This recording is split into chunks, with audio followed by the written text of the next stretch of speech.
একটা এক্সাম্পল দিয়ে শেষ করছি। অবস্থা এমন এবং অবস্থা হতে পারে এমন, আপনাদের সাগরের পাড়ে চোরাবালি আছে, মনে করেন একটা দেহ চোরাবালিতে পড়ে গেছে। এখন প্রথমে তার টাকনু পর্যন্ত ডুবে গেছে,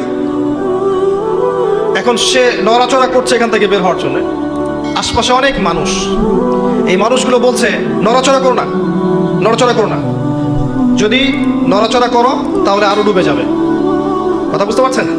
সে নড়াচড়া করা বন্ধ করে দিল এবং আশপাশের মানুষ তার হাত ধরে তাকে টেনে তুললো না, বরং আশপাশের মানুষ তাকিয়ে তাকিয়ে একটা তামাশা দেখলো এবং তাকে বললো নড়াচড়া করো না।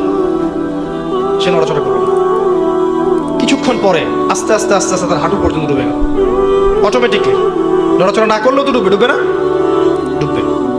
ডুবে গেল হাঁটু পর্যন্ত। এবার সে ছটফট করছে, আরো বেশি বের হতে হবে আমাকে। আশপাশে সব মানুষ বলছে নড়াচড়া করো না, ডোন্ট মুভ, নড়াচড়া করো না, নড়াচড়া করলেই আরো ডুবে যাবে। আশপাশে সব মানুষ তাকে টেনে তোলার চেষ্টা করলো না।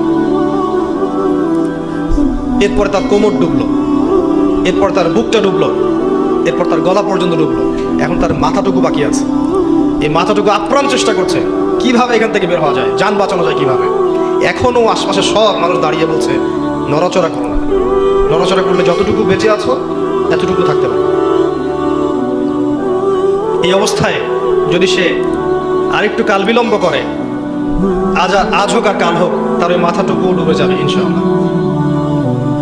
এই হচ্ছে বর্তমান পরিস্থিতিতে মুসলিমদের অবস্থা। কে ওই দেহটাকে টেনে বের করবে? কাদের এই হিম্মত আছে? কারা সেই মানুষ যারা এই প্রায় ডুবে যাওয়া দেহটাকে টেনে তুলবে এই বিশ্বের মধ্যে? এর চেয়ে ভালো কোনো এক্সাম্পল আমার কাছে জানা নাই। এই যে এক্সাম্পলটা দিয়েছি আমি আপনাদের সাগর পাড়ে গিয়ে শিখেছি। আমার কাছে নিজেকে মনে হচ্ছিল এমন যে আমার অবস্থা হয়তো এমন। একটাই আওয়াজ, নড়াচড়া করো না।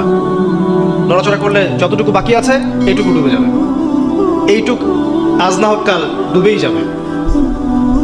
যদি শুরু থেকে নড়াচড়া করতো এবং শুরু থেকে সবাই জুড়ে তাকে হেল্প করতো এবং তাকে টেনে তোলার চেষ্টা করতো, আজকে ওই উম্মার অবস্থা এমন হতো না।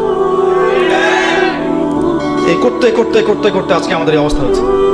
আপনারা ফিকির করেন কিভাবে ওই প্রায় ডুবে যাওয়া শরীরটাকে বের করবেন। আমার কোনো ক্ষমতা নাই। যতটুকু ছোট্ট ভাঙাচোরা ইলম কালাম আছে এর মধ্যেও আমি 100% কখনো দিতে পারি না। আমি হয়তো 30%, 40% দিতে পারি, বাকি 60-70% দিতে পারি না। আমি এতটুকু শেয়ার করছি, বাকি ফিকির আপনারা করুন কিভাবে আল্লাহর জমিনে, আল্লাহর দিনের, আল্লাহর এই উম্মাহ মুহাম্মদ সাল্লাল্লাহু আলাইহি ওয়াসাল্লাম উম্মাহকে বাঁচাবেন, তাদের উপকার করবেন, কল্যাণ করবেন। ভবিষ্যতে কি হবে এই উম্মার, কিভাবে হাল ধরবেন, এগুলো আপনারা চিন্তা করতে থাকেন। আমার কাছে এর চেয়ে ভালো কোনো এক্সাম্পল নাই। আমি দোয়া করি আল্লাহর কাছে, আল্লাহ পাক যেন আমাদের সবাইকে কথাগুলো বোঝার তৌফিক দান করেন।